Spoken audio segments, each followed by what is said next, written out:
തിരുവനന്തപുരത്ത് വെഞ്ഞാറമൂടിൽ കഴിഞ്ഞ ദിവസം 21 വയസ്സുള്ള അഭയകൃഷ്ണന് മർദ്ദനമേറ്റു. കഴക്കൂട്ടത്ത് നിന്ന് വെഞ്ഞാറമൂടേക്കുള്ള ബൈപ്പാസ് വഴി 2 വീലർ പോകുമ്പോഴാണ് ഈ ക്രൂരമായ മർദ്ദനത്തിന് ഇരയായത്. അതിന് രണ്ട് കാരണങ്ങളാണ് മർദ്ദിച്ച ആളുകൾ ചൂണ്ടിക്കാട്ടുന്നത്. മർദ്ദിച്ചവന്മാരെയൊക്കെ നിങ്ങൾ മുമ്പ് മനസ്സിലാക്കി കാണും. മോട്ടോർ വാഹന വകുപ്പിലെ ചില പോങ്ങന്മാരാണ് ഈ പയ്യനെ മർദ്ദിച്ചത്.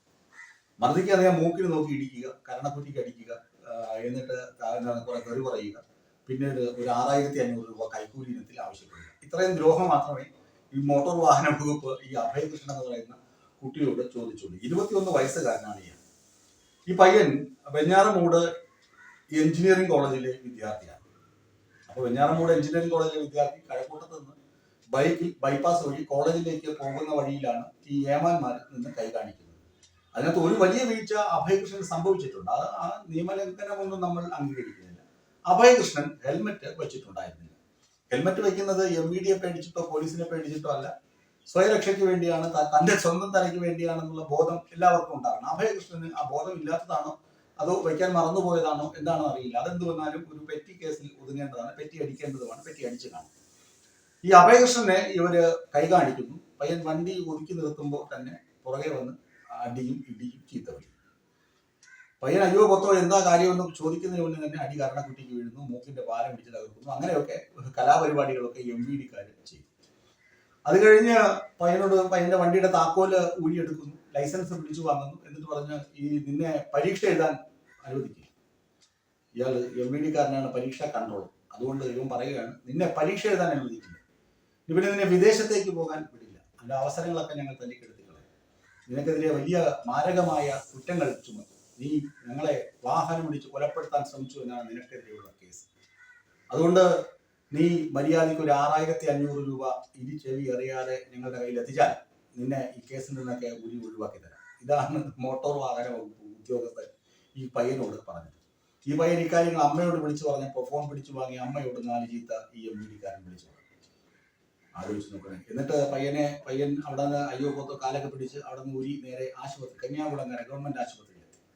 അവിടെ എത്തി കാര്യങ്ങളൊക്കെ ബോധിപ്പിച്ചു, പോലീസിനെ അറിയിക്കാനൊക്കെ തീരുമാനിച്ചു. അമ്മ വന്നു. അതിനിടയ്ക്കും ഈ പയ്യന്റെ ഫോൺ വരികയാണ്. ആരുടെ? MVD-ക്കാരന്റെ, മോട്ടോർ വാഹന വകുപ്പ് ഉദ്യോഗസ്ഥന്റെ ഫോൺ വരുന്നു. മര്യാദയ്ക്ക് പൈസ കൊണ്ടുവന്നില്ലെങ്കിൽ നിന്നെ കാണിച്ചു തരാൻ, നിന്നെ പരീക്ഷ എഴുതിക്കില്ലെന്ന് പറഞ്ഞില്ലേ, നിന്നെ വിദേശത്തേക്ക് പോകാനുള്ള അവസരം മുഴുവൻ ഞങ്ങൾ അടയ്ക്കുമെന്ന് പറഞ്ഞില്ലേ എന്ന് പറഞ്ഞ് വീണ്ടും ഭീഷണി. അപ്പോൾ അമ്മയും മകനും പോലീസിൽ പരാതി കൊടുത്തു.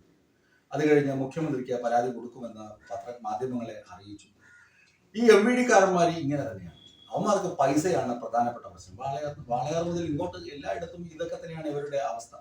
ഹെൽമറ്റ് വയ്ക്കാത്തതിന് വണ്ടി തടഞ്ഞു നിർത്തി പീഡിപ്പിക്കണം, അടിക്കണം, ഇടിക്കണം എന്നൊന്നും ഒരിടത്തും ഇപ്പോൾ പറയുന്നില്ല. അങ്ങനെ പോലീസുകാർ പോലും ചെയ്യാറില്ല. പോലീസുകാരാണ് സാധാരണ ഇങ്ങനെ ലാത്തിക്കെറിഞ്ഞെടുക്കുക അങ്ങനെയുള്ള കലാപരിപാടികൾ ചെയ്തുകൊണ്ടിരുന്നത്.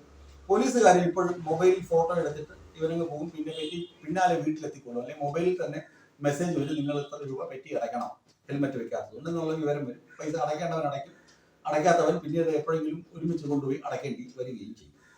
ഇങ്ങനെ ഒരു സാഹചര്യം കേരളത്തിൽ നിലവിലുള്ളപ്പോൾ, ഇങ്ങനെയുള്ള സാങ്കേതിക സംവിധാനങ്ങൾ തന്നെ നിലവിലുള്ളപ്പോൾ ഈ പയ്യനെ എഞ്ചിനീയറിംഗ് വിദ്യാർത്ഥിയാണെന്ന് പറഞ്ഞിട്ട് എന്തിനടിച്ചു? കോളേജിൽ പോകുന്ന പയ്യനെ തടഞ്ഞു നിർത്തി അടിക്കേണ്ടതില്ലല്ലോ. എന്നാൽ വണ്ടി പിടിച്ചു വാങ്ങി വെച്ചു, വണ്ടി ഹെൽമെറ്റ് വെക്കാതെ വണ്ടി ഓടിക്കേണ്ട, വാങ്ങി വെച്ചു. നാളെ രക്ഷിതാക്കൾ ആരെങ്കിലും കൊണ്ടുവന്നിട്ട് വണ്ടി എടുത്തിട്ട് പോകും അന്ന് പറയാമല്ലോ. അല്ലെങ്കിൽ ഹെൽമെറ്റുമായി വന്ന് വണ്ടി എടുത്തിട്ട് പോകും. അപ്പൊ അതിന് ലൈസൻസ് ഉണ്ട്, എല്ലാം ഉണ്ട്, അങ്ങനെ പറയാമല്ലോ. അല്ലെങ്കിൽ പെറ്റി അടക്കണം എന്ന് പറയാമല്ലോ. പെറ്റി രസീത് എഴുതി കൊടുത്താൽ മതിയല്ലോ. എന്തിനാണ് അടിച്ചത്? അടിക്കാൻ ഇവർക്ക് അടിക്കേണ്ട കാര്യം ഉണ്ടായിരുന്നില്ല. 6500 രൂപ കൈക്കൂലി വാങ്ങേണ്ട കാര്യവും ഉണ്ടായിരുന്നില്ല.